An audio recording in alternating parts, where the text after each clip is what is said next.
All right, welcome back to another BCP podcast with Derek Williams, Quick Cut, Matt Cooper with Flex Sports. How's everybody doing today? Doing good. Doing good.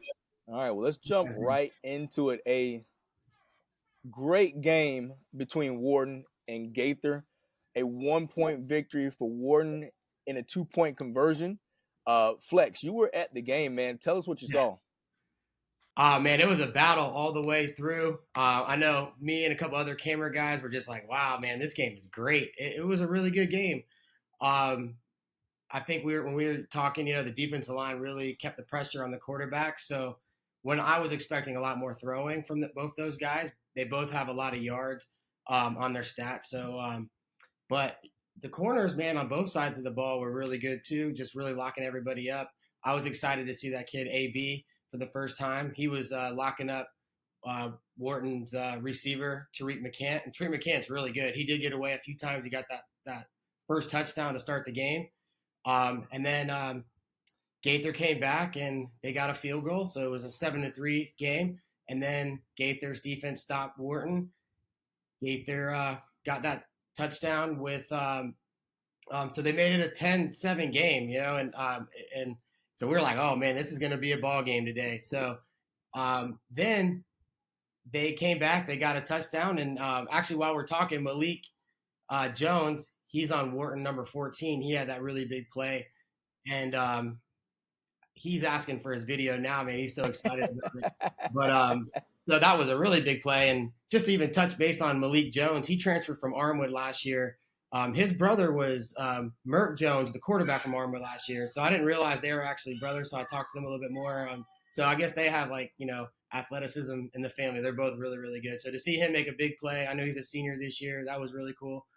But they threw a pick and Gaither ran it back and they kept the lead pretty strong. So it really came down to the very end of the game, and it was pretty much back and forth. And Gaither, they had just too many penalties. And at the end, they were having the big 15-yard penalties. And, Wharton was able to capitalize on it. They got that last touchdown.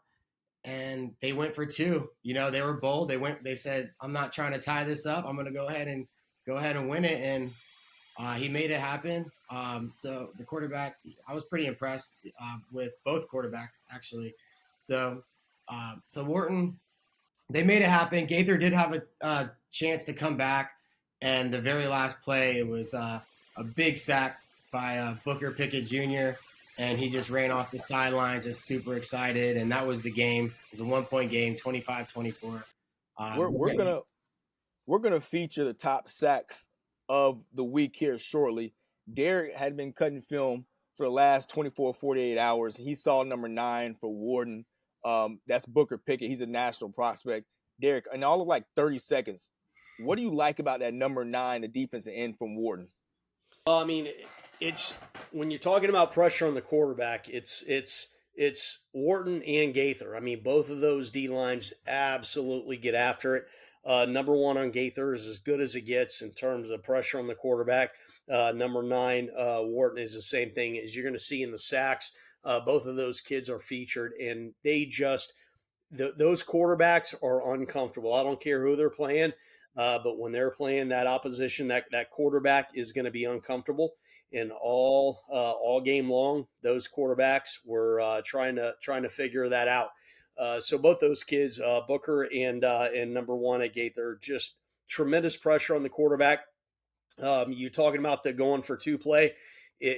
When you're breaking down film, one thing you'll notice is the quarterback on that play, you can see him going through his progressions. He had a little fake right there, and then he dumped it off.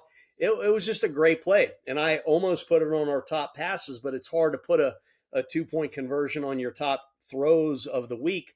But it was just so impressive on film, seeing the quarterback go through that progression and find that read, throw a little fake in there and make that play. But it was a heck of a game. Watching it, number 14, made that big touchdown catch and run. But I think the story of this game was the pressure on the quarterback And there was a field goal. It was a pretty long field goal in this game that I believe was a difference in the game as well. So that's just kind of what I noticed on game film. But yeah, it was a fun game to watch, no doubt. I've said all along that Wharton's defensive line makes them go. They are probably one of the best defensive lines in the area.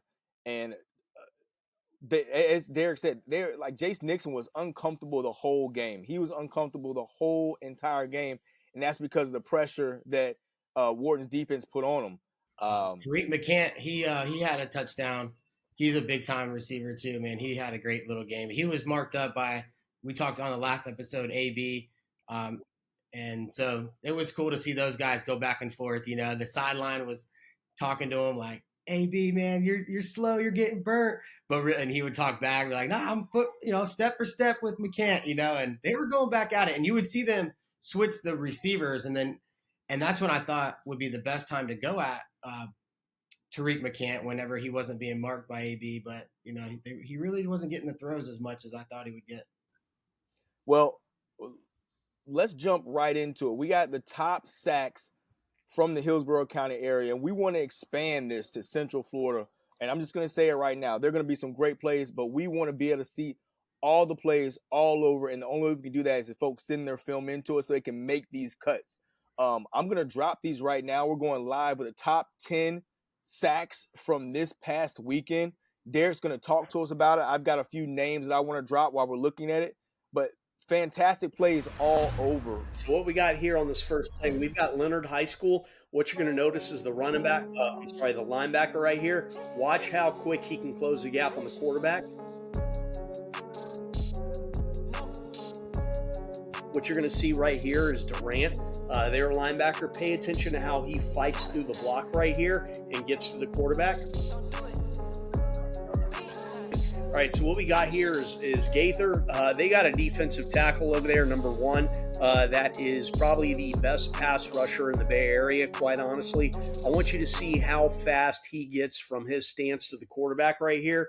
And this is one of the impact plays of the game right here. So pay attention right here. That's impressive right there. That's not a linebacker. That was a defensive lineman coming out of his stance and getting to the quarterback. We'll watch that one more time. Man, that's as good as it gets right there. All right, let's see. On this next play, we got Tampa Freedom against Leto. Same thing. I want you to focus on the linebacker closing the gap between him and the quarterback right here.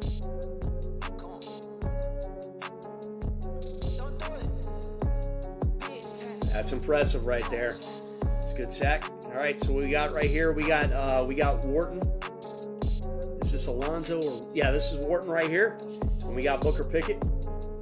Preston, talk to me here. Watch how he decreases the angle Yep. that he's attacking the quarterback, and he's able to rip and then transfer that power and the speed. He's just a monster player with a lot of length, man. I just love Booker. He's been getting better and better every season, and then adding to his sack repertoire the number of type of moves that he can use. But that's just pure speed right there. It is, and it's so important. Burst is so important in this game. What we've got right here, Armwood, and I'm telling you right now, this defensive end coming off the edge. Watch his hand work. Watch him work with his hands up top. Right here, this is East Bay. I'm telling you, don't sleep on East Bay. Watch this D tackle right here. Get after the quarterback and close the gap. Yep, good stuff. Don't count out East Bay yet. All right, this is Riverview, and again, I like to reserve these top sacks for D linemen that have to work through blocks. We got Sumner. Now, when you're, I could have put 5 clips in here from Sumner also, but what I want you to see is watch this kid get to full speed immediately. Josh Warren. This is Josh Warren out of Sumner. And I'm just telling you, there are some things, just seeing a kid get off the edge with length, and that kid right there, I see a lot of kids that are a little bit undersized that have the ability to get to full speed.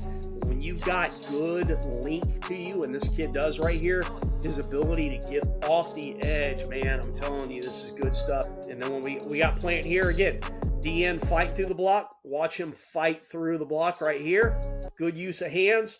Comes back inside. He's got his eyes in the backfield. Makes a sack. So that's the top sacks in the Bay Area right there. Preston, you take it back over. Top sacks in the Bay Area. And if you don't want to be featured, hey, send us your stuff. We'll evaluate it, and we want to get the best plays up. That's what we're doing, trying to showcase kids. All right. Everybody, Trey Hedden here, Tampa Catholic senior quarterback here. He's joined us on this beautiful Sunday. Trey, you're on with myself and Matt Cooper from Flex Sports, and then Flex Report, and then Derek from Quick Cut. Yes, sir. Thank you guys so much for having me. I know you guys had a tough loss against CCC. Doesn't take away from the season that you guys are having. Tell us what makes you guys a special team. Yeah, you mentioned that loss to CCC. You know, the way I look at it, we still have everything to play for, everything out in front of us. I think we have a ton to play for, a ton to look forward to. You know, we had a lot of injuries going into that game, and you know, we'll get a lot of those guys back as we go forward playing Berkeley, and then later in the season playing Jesuit, and then throughout the playoffs. So, you know, I think that we have a lot to look forward to, a lot of explosive plays, more effective on defense and stuff like that. I think we'll be very good still. I got to see you guys in the summer, you and T Moore playing 7v7. Connection, man. What is it like playing together with him? Yeah, that's my brother. You know, it's a relationship that is way deeper than just football. I mean, with him every weekend, typically both days. So, I'll be with him later today. So, it's a family type of relationship, and like you see that connection that we show on the field, and it comes from a long time. So, it works. He's an extremely talented athlete. I love having him as a quarterback. He's a quarterback's dream. So, you know, he doesn't complain when he doesn't get the ball, but when he does get the ball, he makes the most of it. So he's an elite player, and I'm grateful to have him. 1,900 yards last year. You're almost at 502 games this season. How have you progressed from your junior year to your senior year? One thing that I really put a huge emphasis on this offseason is becoming more of an athlete and taking less sacks, and you know, being able to just make plays last longer. And you know, I think that has really helped me extend plays and then create more things with my feet, and that has also let me see more passing windows and more passing opportunities that I wasn't able to really create last year. So and then also I feel like building a trust with Coach Jarris McIntyre has really helped me really kind of have him hand the keys of the offense over to me. So I think that's really helped me in that, and kind of being more explosive as an offense as a whole, which, you know, not only my passing yards have gone up, but the offense's total yards as well. Love it. All right, throwback right here, Trey. Throwback. You guys, the clock winds down. You have now beat Jesuit. Okay. And go. What happens next? I start crying.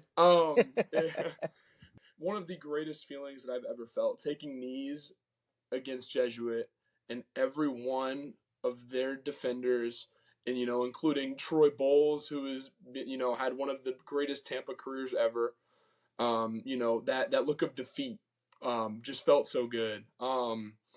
It's something that is bigger than football for me. It's one of those things that's kind of life defining. It's like a hump that nobody thought that we'd ever get over. So it's just, it was incredible, the rush of emotions as that clock wound down. I mean, something that probably the greatest moment of my life so far was that, and just the amount of impact that I didn't even understand that it would have, that it has had, has just been crazy. Tell us why the commitment to Furman. What attracted you there? Gosh, I fell in love with Furman. I love it there.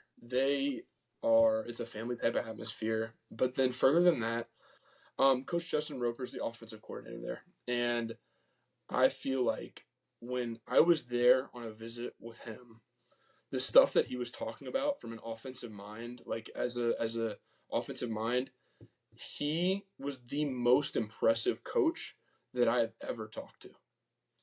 And it blew me away, and I was ready to give him my commitment right then And I was like, there's no way that this guy's going to fail me if I come here. And, when I was going through my recruitment, I was really looking at where was I going to have the best chance of succeeding, and not just like go where the biggest logo is, or what's the biggest place that I could possibly go and make it more like a pride thing.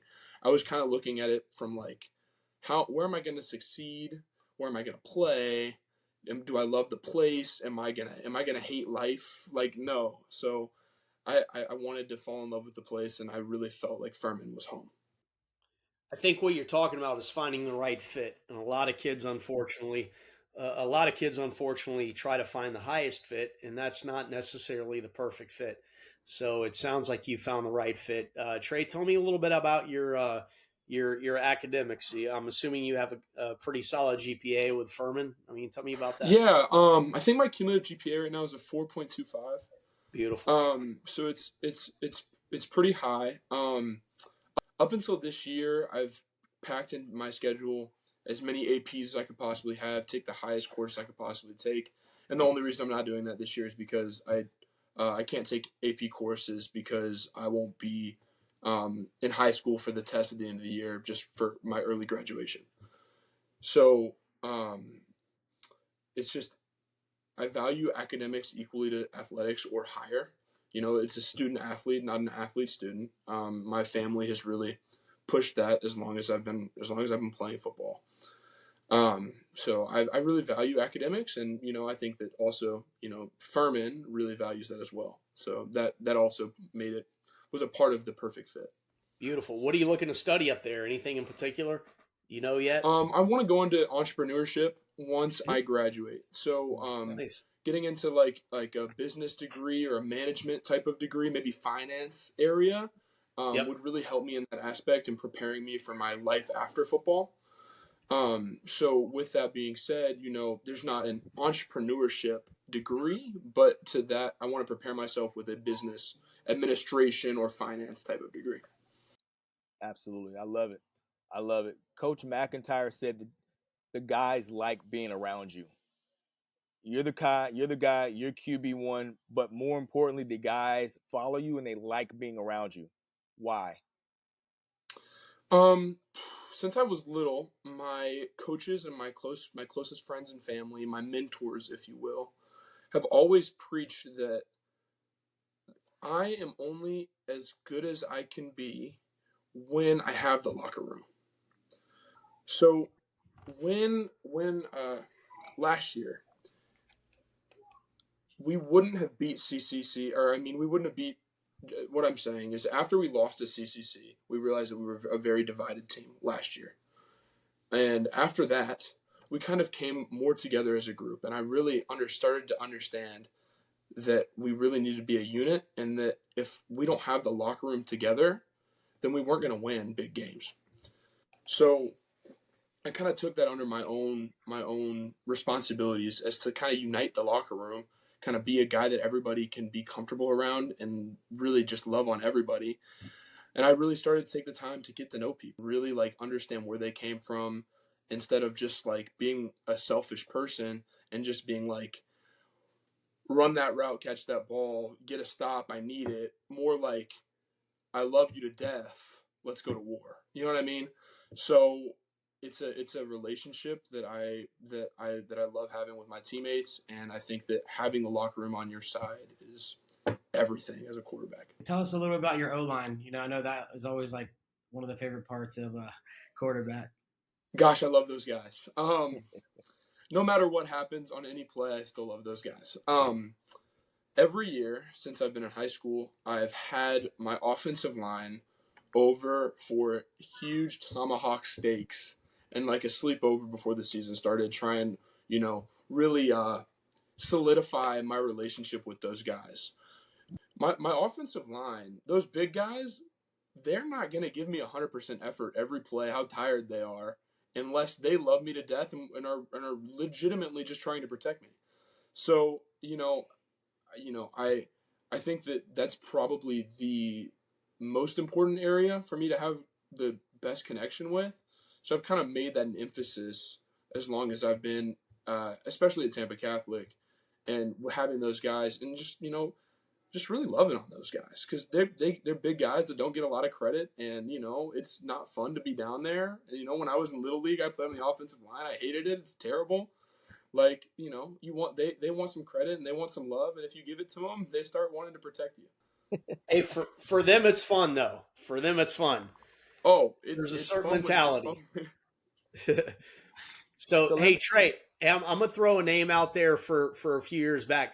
Maybe about 10 years ago, Furman actually had an all-conference running back out of the Bay Area. Last name McLeod. Was it Hank McLeod, Preston, back in the day? Hank McLeod was a problem, man. Yes, he was. Yep, he went up to Furman, and he was an all-conference running back in the day. So you'll be, you know, you're not going to be the first Tampa Catholic to be a Paladin up there and you know, get into the Furman locker room. So good luck to you. That's good stuff. Hey Trey. Hey Trey. Does Coach McIntyre think he was really good, and do you think he was really good back in his college days? Coach Jarris McIntyre? Yeah, like, did he talk trash like he was? Let me tell you, there is not a thing that Coach Jarris thinks that he couldn't do.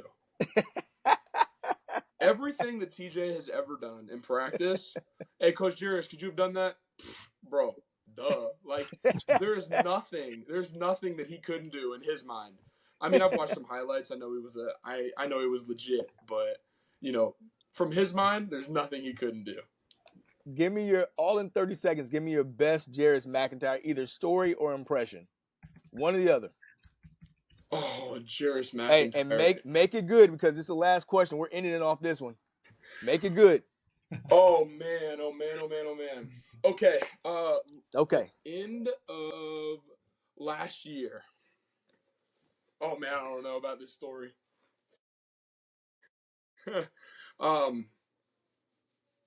Oh my goodness. So we're getting ready to play Lakewood, and he had pulled me aside, and he had started talking to me, but then had gone to talking to somebody else. I was like, all right, I'm calling my own play. That didn't go over so well. J-Mac comes in the middle of the huddle, freaking out. What are you doing? Who do you think you are? What are you doing? We're just gonna put Lewis Carter back there. We're just gonna put Lou back there. So he's not scared to get on me about whatever the heck he thinks. So, you know, and I love him for it. He's been a great mentor and great head coach to me. So, you know, everything that he's done for me, I really appreciate, and I really value him. Well, Trey, we appreciate you coming on and taking some time out on this day and sharing some of your experiences with us. We're gonna have you back on, man. And good luck to you and Coach McIntyre and those Crusaders the rest of the way. Yes, sir. Hey, thank you guys so much for having me. I really enjoyed it. Absolutely, my man. All right, we're hanging up with Trey. That was a fantastic interview with Trey. And I'll tell you one, that connection, him and TJ Moore at Tampa Catholic, is a fantastic one. And last week against True Academy, freaking TJ Moore would have had a catch of the week. But this week, Derek, run us through and let's see what catches we have for catch of the week for week 3. Absolutely.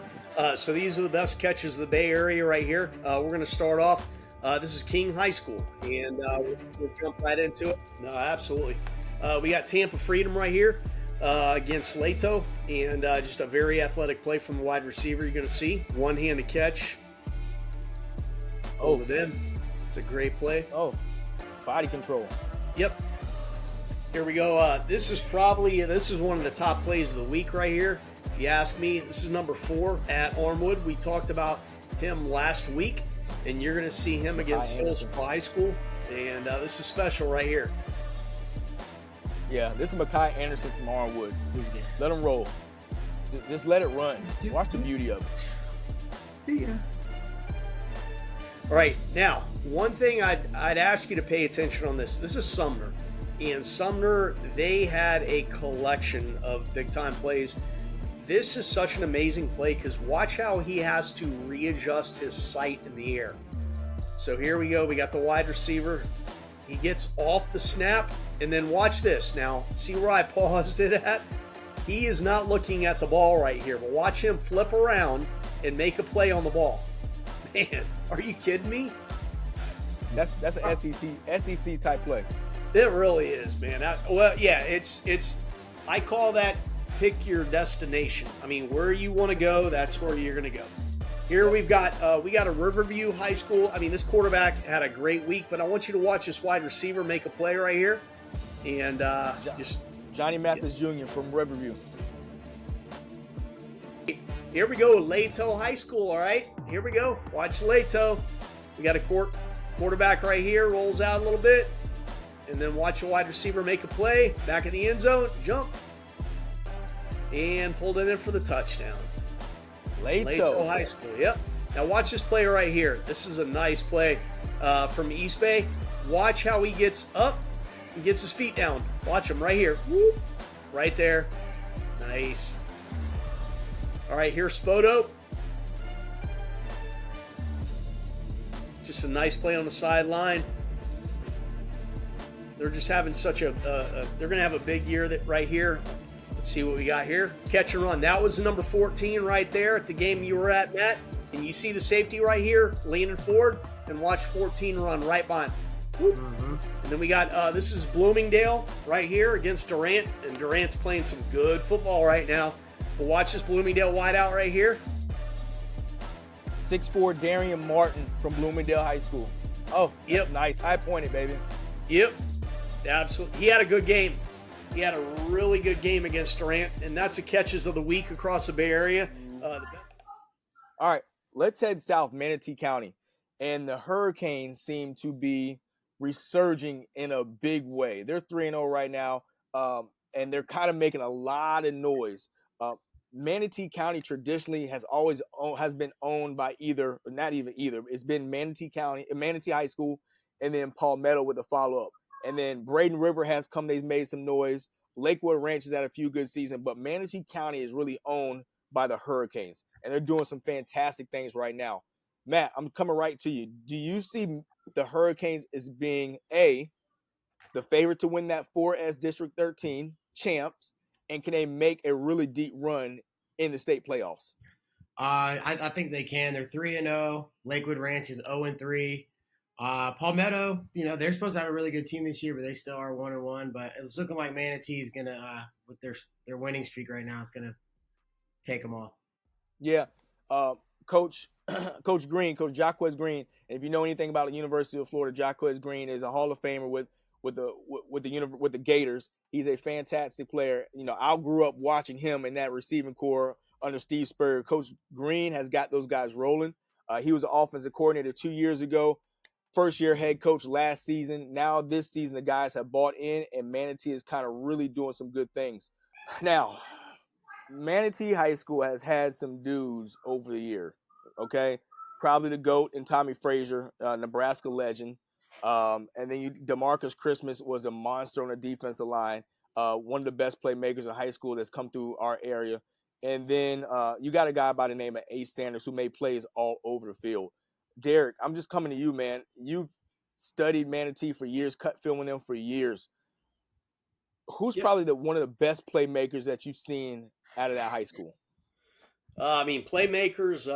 You got to put Ace Sanders in that bunch. Just he would do some amazing things with the ball in his hand.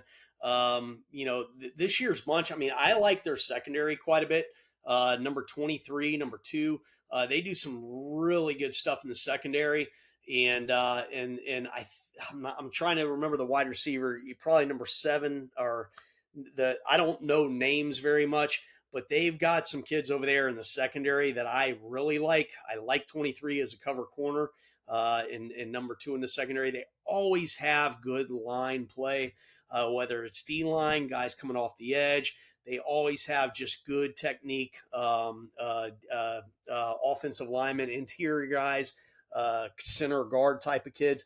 But this number 23 as a cornerback to me is one of their truly special guys this year. But yep. Going to the air a lot more. I think it's a good time, Derek, just to kind of let the people know about maybe our favorite running backs of all time. I'm going to go with who I've seen in person, okay? Derek, you've seen film from all over the state and even the nation. so you got a wider range. I'm gonna default and let you go first, and then I'll follow you up. I mean, well, if we're talking in person now, I'll admit it. I don't like going to games. You could No, have the you don't Super have to go in Bowl. person. No, You don't have to I'm going go. to You stick. just go on film. Okay. Well, I'm going to stick to person because I put some thought into this, and I was thinking back to the days of when I was back in my early days when coaches were skeptical of sending film and all that stuff. I'd have to go to the games and film, and I remember filming some Jefferson games back in the day.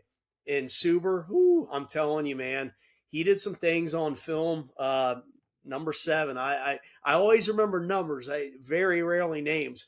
But I tell you, man, back in the day, Suber Jefferson was special to watch in person. I like running backs who can make plays, not only in the run game, but also dual threat, kind of get out in the passing game. And that kid was special in all areas. Ray McLeod, I saw one of his games. I don't get to a lot of games. I will tell you another kid, back in the day, King High School, Raymond Neal, did something in a 7-on-7 at USF. I'm not kidding you. It would be the only thing you needed to see. You'd offer him in a heartbeat. He made the entire other team miss in 7-on-7 out of the backfield.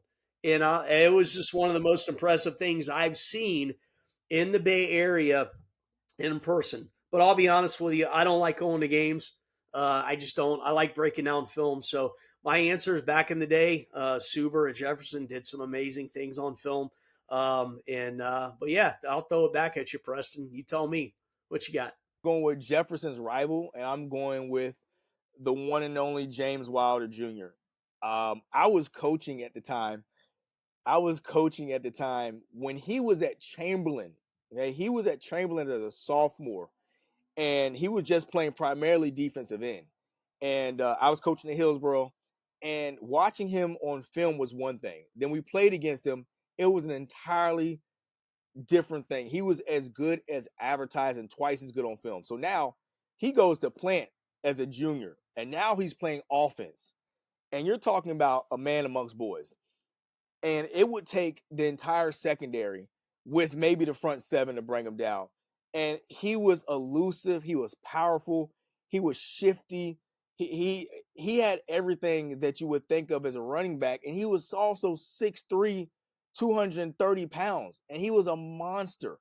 And then remember now, he played both sides of the ball every single snap. And he did this 2 years in a row.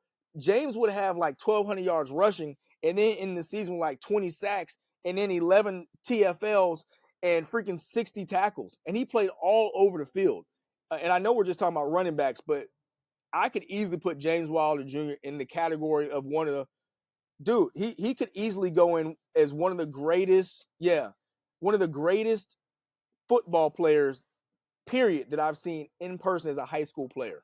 One thing I like about him when I watch his videos is he has like this long torso, but he has long arms. So he's always he just bucks you, or he'll stiff arm you. And man, he, like you said, I saw his highlights on Plant, and he had the whole Armwood team on top of him. He just they couldn't get him down, I mean, he took him for a ride for like 10 yards. I think if I had to pick an RB as well, James Wilder Jr. would be probably one of my favorite ones to watch. I am a Florida State fan, so maybe I'm biased here, but just in high school. I remember his dad playing with the Bucks many years ago in person, watching him play. Yes, sir. He holds that on his shoulder for sure. He definitely, I remember even when he played for the Bengals and he scored in Tampa, if you, he was like, he's like, I know Tampa loved to cheer on Wilder scored a touchdown again. He holds that Wilder Jr. on the back of his shoulders. Really, he loves that name, man. And which, hey, you should. His dad was a baller, and so James Wilder Jr. a special player for sure. Hey, hashtag get Wilder. Get Wilder.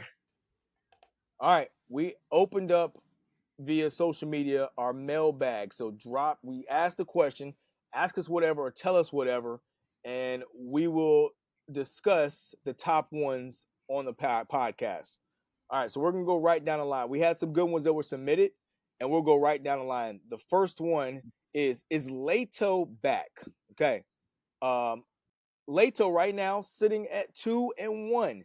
And for a team that has not had a whole lot of success in a number of years, there's a lot of things to feel prideful about. There are a lot of things to pound your chest about. And these kids today are a lot. They don't have enough. Well, they weren't around when Leto was good. There was a guy named Michael by the name of Michael Jenkins who went on to Ohio State and played a long time in NFL, who was probably regarded as one of the best players ever to come out of Leto High School. Ricky Seller was a baller for Leto, played running back, and then played at Texas Tech. So Leto has had some dudes, and Leto has had some success where they were like a 7-win team every year. But is Leto back? We're not going to call it just yet. We're not going to say they're back. They've got Strawberry Crest coming up. Then they have Alonzo, and then they go Jesuit, Spoto, Hillsborough, Chamberlain. So they have some winnable games left on that schedule. But I'm not going to say is Leto back, because that would mean Leto needs to be a 7 or 8 win team this year. And I'm going to say not just yet, but we're rooting for the Falcons to continue the success. All right, on to the next question. Countryside will beat Clearwater. Okay, that was a question that came in on a Thursday, and the result was 56-6 in favor of not Countryside. So we're going to X that right there, and we're going to leave it right there. Countryside got hammered by Clearwater 56-6, and the statement was Countryside will beat Clearwater, and we see that was not the result. All right, Matt, I'm coming to you. Yes, sir.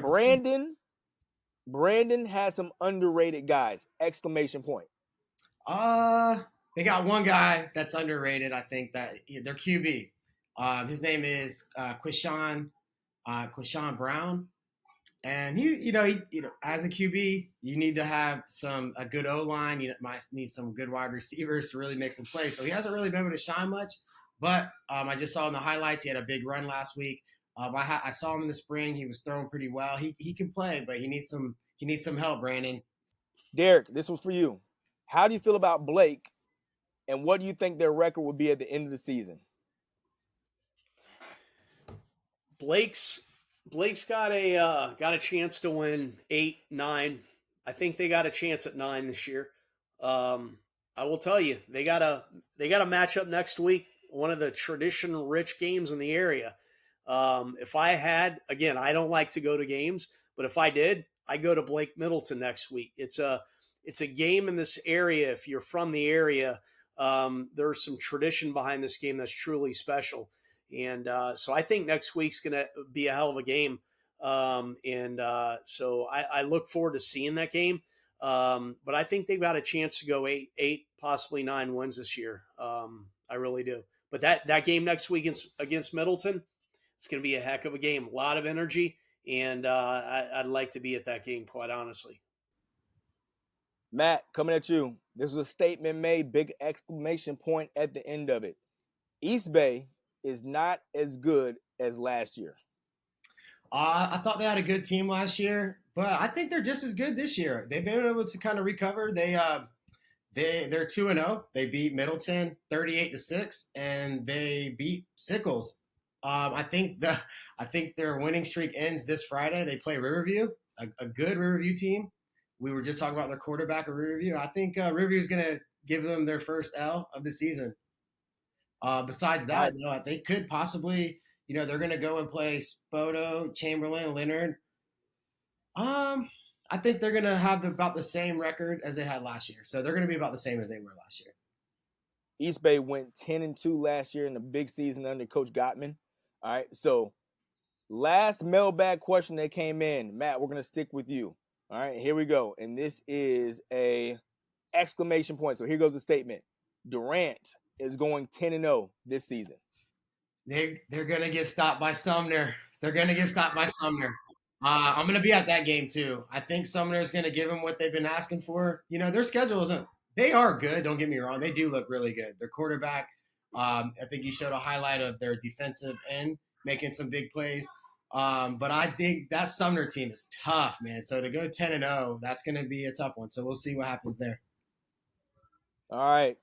Thank you guys. What a great podcast. Another great show. Awesome. We're out.